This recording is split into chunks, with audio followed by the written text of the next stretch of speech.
Good afternoon, everyone. Buenas tardes. And thank you very much for this invitation to share my thoughts with you today.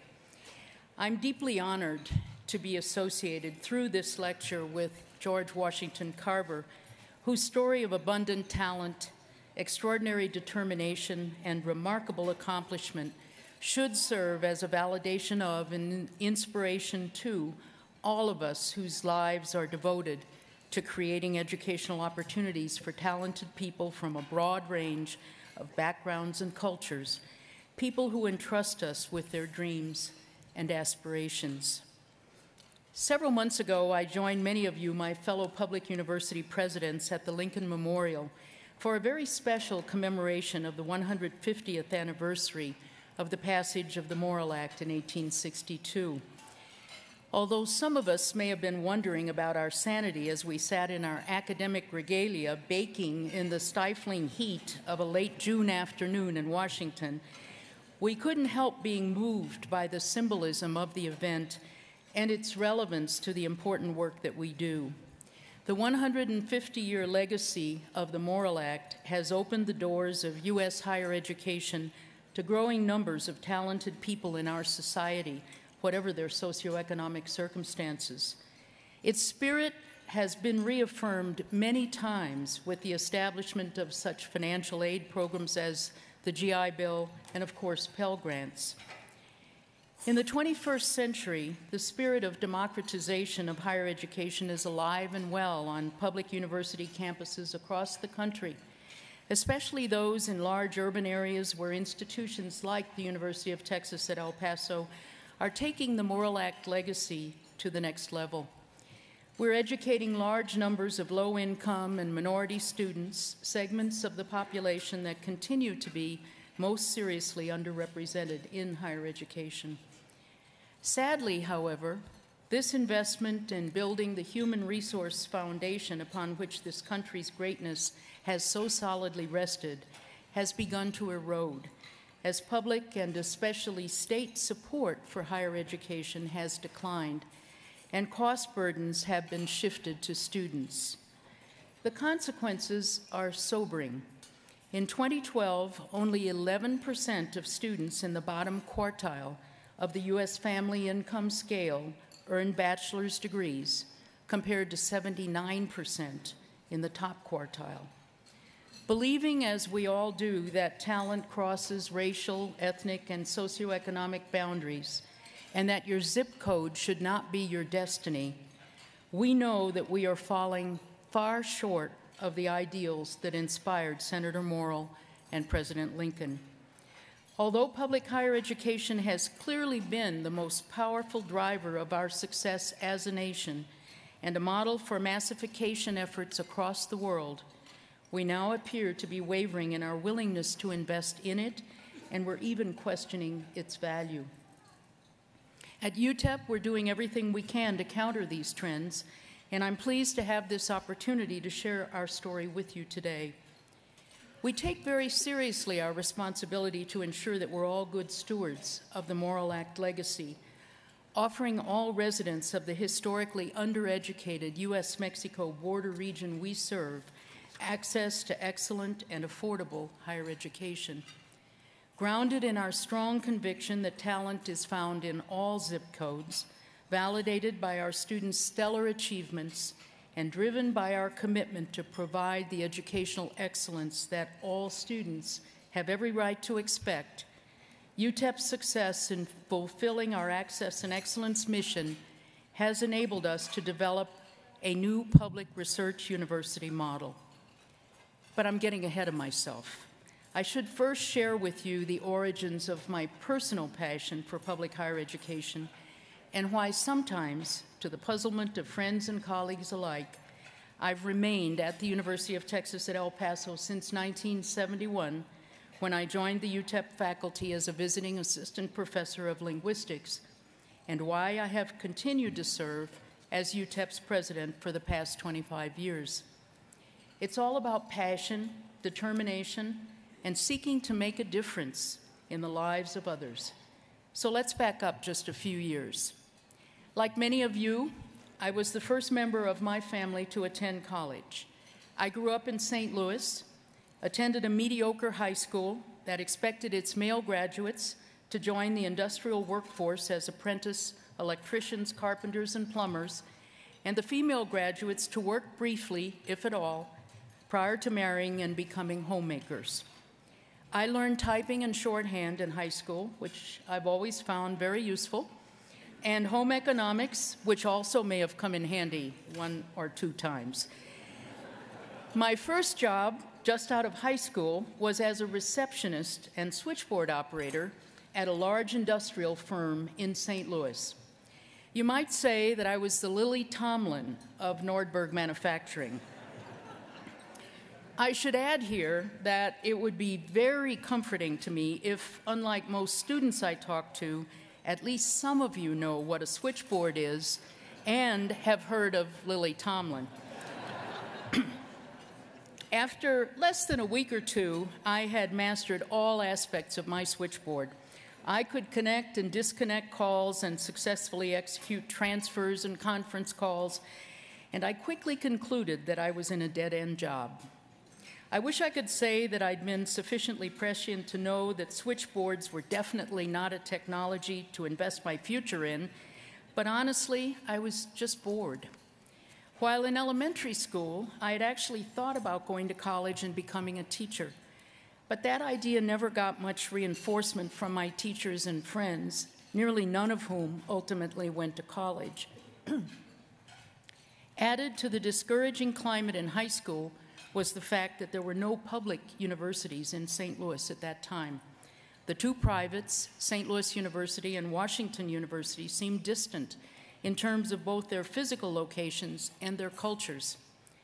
Nonetheless, remaining in my job at the switchboard was clearly not going to be an option, so I enrolled at St. Louis University, which was closer to where I lived, and based on that single criterion, I made what was probably the best decision of my life. Still, my first year at SLU was a real struggle. My low-achieving high school simply did not prepare me for the demanding expectations of the faculty, and my fellow students, most of whom had attended private college preparatory high schools, greatly intimidated me. They'd been through Dante's Inferno and Purgatory, and I'd never even heard of him. Fearing failure, I never worked harder in my life.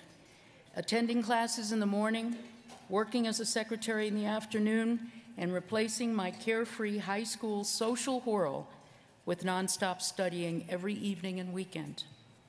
Despite all this pressure, I was nonetheless exhilarated with the opportunity to learn. I loved SLU and the Jesuit faculty, who so generously shared with me their disciplinary expertise and their devotion to teaching and learning. When I received my bachelor's degree with highest honors from SLU, and a month later took my first airplane flight ever to spend the following year in Brazil as a Fulbright student, I knew that my life had truly been transformed forever. That educational journey, the amazing transformation of my own life and prospects, has fueled my passion not just for higher education in general, but for access to excellence for all of our students and potential students, a passion to invest in all who are themselves ready to invest in their own brighter futures. Of course, reaching ultimate success in this enterprise also requires that we understand the obstacles, challenges, concerns, and fears that our students feel most acutely. When I joined the UTEP faculty 40 years ago, I was powerfully reminded of my own apprehensions as a first-generation college student. I saw in many of my students' faces the same self-doubt that I had felt at SLU, wondering, am I really college material? Within weeks of joining UTEP, I was sure that I had found a place where I could do for many other young people what the Jesuits had done for me, a place where I could pay back by creating opportunities for those who followed in my footsteps. Through my many years at UTEP, I've been privileged to participate in the transformation of many thousands of lives, and my life's work has become entirely focused on increasing access for all young people, particularly the nearly 40% of UTEP students who report a family income of $20,000 a year or less, and ensuring their engagement in the same kinds of enhanced educational experiences offered to their peers in more affluent settings. They have every right to expect nothing less from us. If students suffer some, excuse me, my throat is bad today. If students suffer some crises of identity on their way to finding themselves and their success, the same can be said of the educational institutions they attend. In fact, by the time I became president in 1988, I'd come to believe, thank you very much. Thank you. In fact, by the time I became president in 1988, I'd come to believe that UTEP suffered from a profound identity crisis. Although we had always had a regional focus, starting with our establishment in 1914 as a Texas State School of Mines and Metallurgy to support the industries of the surrounding U.S.-Mexico border region, by the 1960s, and like many other regional universities, we had concluded that the single path toward greater glory in higher education would require emulating prestigious institutions, however different their settings, constituencies, and missions. We perceived our low-income Hispanic population and our U.S.-Mexico border location as liabilities to be ignored or, if necessary, denied. As a reminder of this misguided goal of trying to become something we weren't and shouldn't have wanted to be, some faculty found humor in placing Harvard on the border bumper stickers on their cars. Recognizing the prevailing self-doubt on campus, I welcomed the opportunity to try to shift our collective focus toward a greater understanding of who we really were and whom we served, to convert such perceived liabilities as the border into assets, and to achieve far greater authenticity in our institutional aspirations and our efforts to achieve them. We took stock of our setting and our responsibility for its human and economic development. We studied data on the young people UTEP served and those we didn't, and we began to identify and celebrate our distinctive features, all toward a goal of transforming UTEP into an institution well aligned with and responsive to the needs of the surrounding region and its residents. What we saw in our self-examination wasn't always pleasing. Particularly troubling to many of us was that although nearly all of UTEP students were from El Paso County, a disproportionate share were graduates of a relatively small number of more affluent and Anglo high schools. We didn't look like El Paso. Large numbers of young Hispanics in our community were being denied access to social mobility through education. Talent was being squandered, and our community's future was in jeopardy. We began to refocus our attention on UTEP's public university mission and our responsibility for both the dreams and aspirations of area residents, whatever their backgrounds, and the future prosperity and quality of life of our underdeveloped border setting. Oh, and we happily witnessed the gradual disappearance of those dreaded bumper stickers.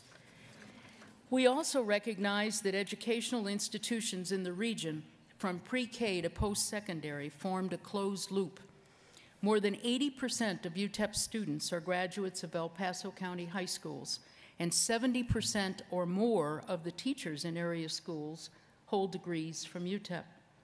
But we'd engaged in endless reciprocal blaming for our shortcomings. UTEP blamed the schools for not sending us better prepared students, and the schools blamed UTEP for not sending them better prepared teachers, both failing to recognize that the finger of blame came right back to themselves. Instead, we realized that the conversation had to shift toward our shared responsibility to work together to increase educational opportunities for all young people in our community and leverage each other's progress toward enhancing excellence. To that end, in 1991, we formed the El Paso Collaborative for Academic Excellence, a partnership that includes all 9 school districts in El Paso County, the El Paso Community College, UTEP, and business and civic leaders working together toward a goal of raising educational aspirations and attainment among all young people in the region.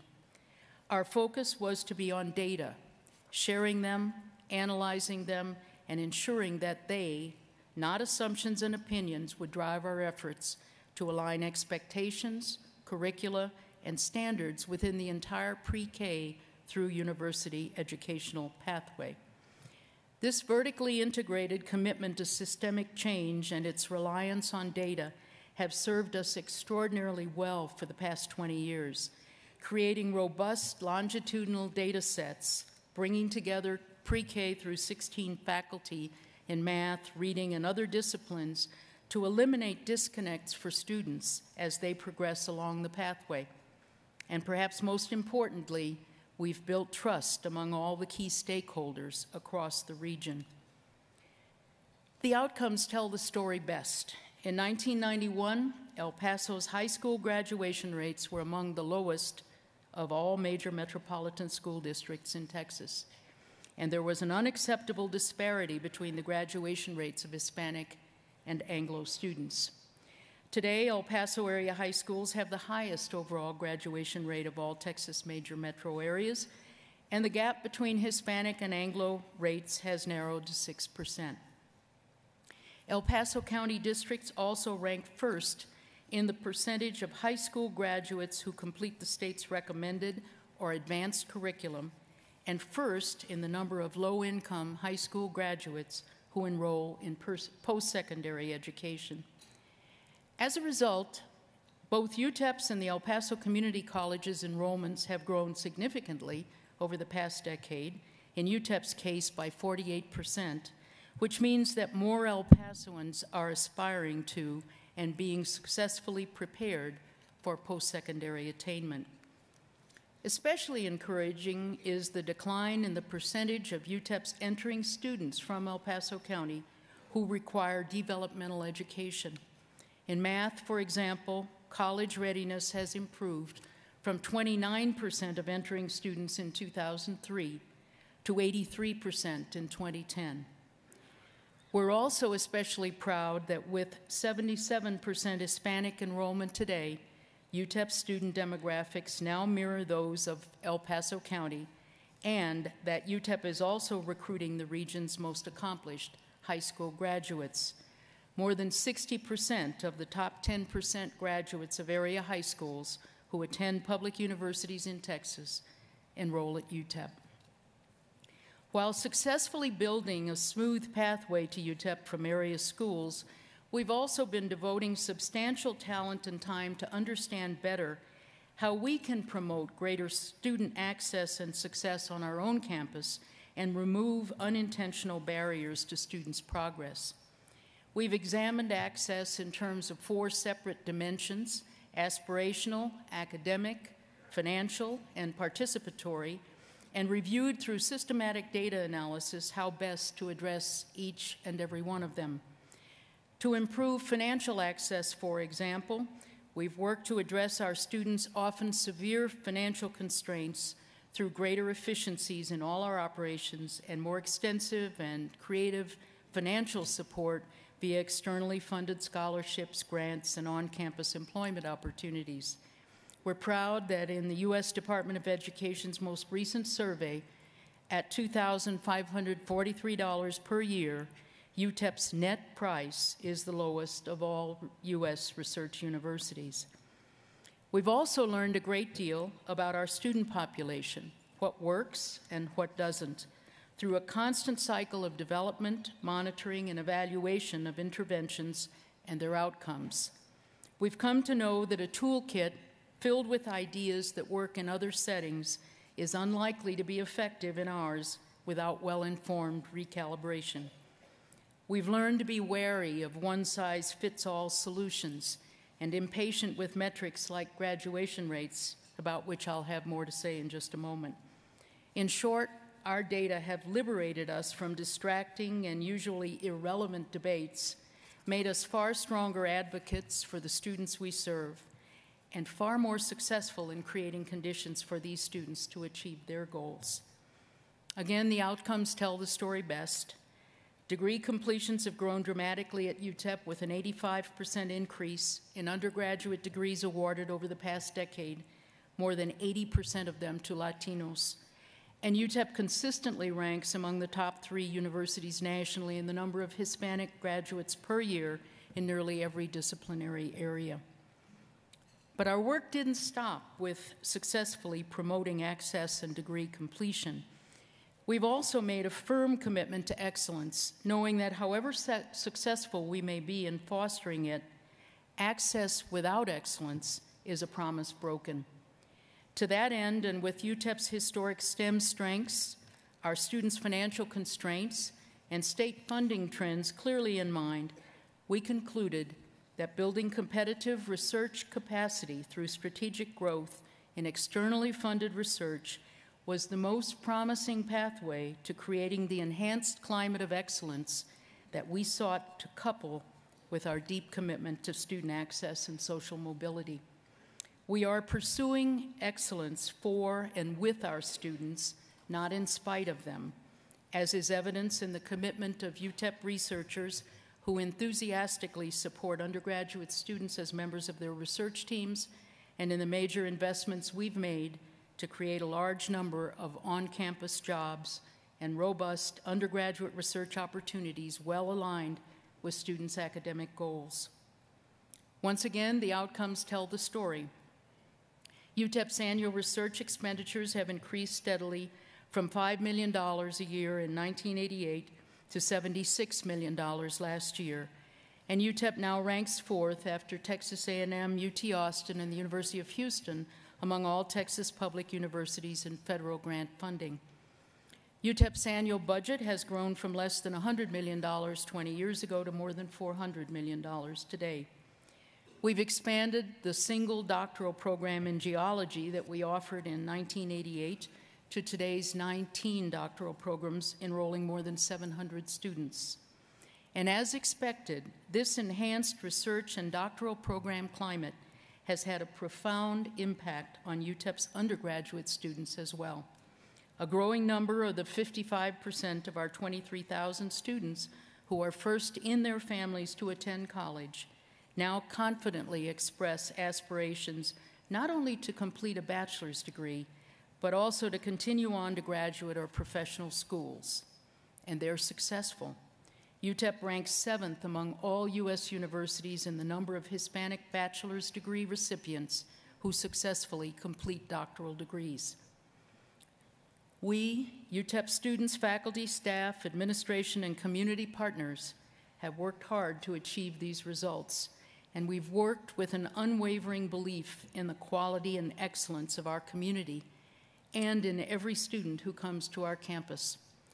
Steering UTEP's transformation over the past 25 years has drawn on every ounce of talent and energy that my colleagues and I have been able to muster.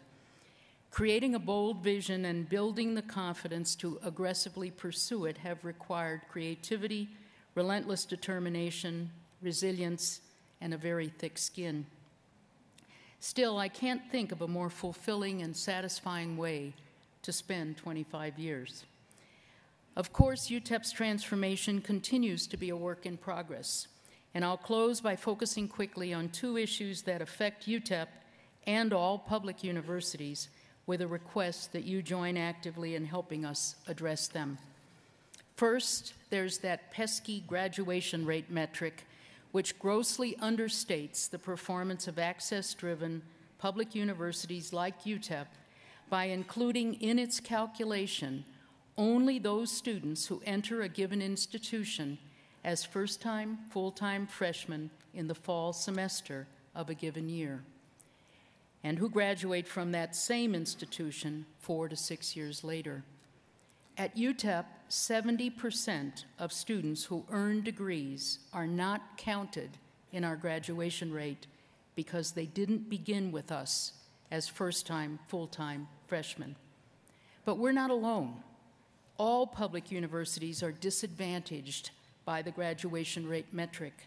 which strongly favors private institutions whose students tend to form more stable class cohorts. As a result, this widely cited metric misleads the general public, media, policymakers, and governing boards about the success of public universities, grossly understating our and our students' success. Even worse, public institutions are often compelled to pursue policies and investments designed to increase graduation rates, and the most frequent casualty of such quests is an institution's commitment to access. This is surely a trade-off unworthy of the Morrill Act legacy. There's some very good news on this front, as APLU leads a national project to develop an alternative to traditional graduation rates, focusing on each student's individual progress toward completing a degree at one or multiple colleges and universities, and crediting all institutions in which a student enrolls for their contributions to that single degree attainment. It's absolutely critical that all of us fully support this initiative to replace once and forever a graduation rate metric that has done enormous damage to public higher education for far too long. Closely tied to misleading metrics are misaligned college rankings, dominated by U.S. News and World Report, which has for decades doggedly persisted in applying such criteria as size of endowment and alumni giving to a rapidly changing higher education landscape and student demographic. This focus on wealth and prestige not only sends misleading messages about what matters in selecting a university, but serves to devalue the broad range of post-secondary options that are available to 21st century students, especially at public institutions. I'm pleased to say that there's very good news on this front as well. Washington Monthly Magazine has for the past several years begun offering an alternative to the U.S. News and World Report rankings with a focus on the overall impact of an institution, on the students it serves, on the region in which it's located, and on this nation as a whole. The focus is on three broad categories of public good: how well the school serves as an engine of social mobility, how successful it is in producing cutting-edge research and PhD degrees, and how effectively students are encouraged to give something back to their region and to the nation. To these three, they added this year a student cost metric. The really exciting news for UTEP is that we were ranked number 12 among all U.S. research universities and number 1 in the social mobility category, exactly where we want to be. But the news is equally good for all public universities that, by Washington Monthly's criteria, dominate the top-ranked spots, unlike the U.S. News and World Report.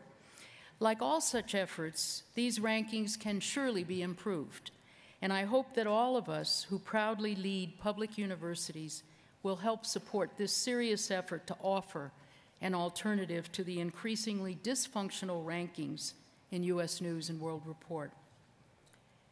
George Washington Carver's extraordinary accomplishments were shaped by his remarkable journey from Diamond, Missouri, via Iowa State Agricultural College to his life work with Booker T. Washington at Tuskegee Normal and Industrial Institute. That journey has been characterized as symbolizing the transformative potential of education, even for those born into the most unfortunate and difficult of circumstances. All of us in U.S. public higher education today are privileged to be entrusted with that transformative potential to serve talented young people like Carver, whose life circumstances present daunting challenges. We are responsible for ensuring that their talent is recognized and nurtured, knowing that all of us will benefit, too, from the achievement of their full potential. At UTEP, we've worked hard to serve as an effective, transformative resource for those who come to us with their dreams and aspirations, and in the process, we've undergone a transformation, too. In doing our best to educate our students and region, They have helped us to discover our true identity. We're now comfortably authentic and excellent in our own UTEP skin, and joyful in knowing that we've made huge progress in becoming the best UTEP that we can be. Carver's epitaph perhaps says it best, quote, "He could have added fortune to fame, but caring for neither, he found happiness and honor in being helpful to the world." Exactly. Thank you very much.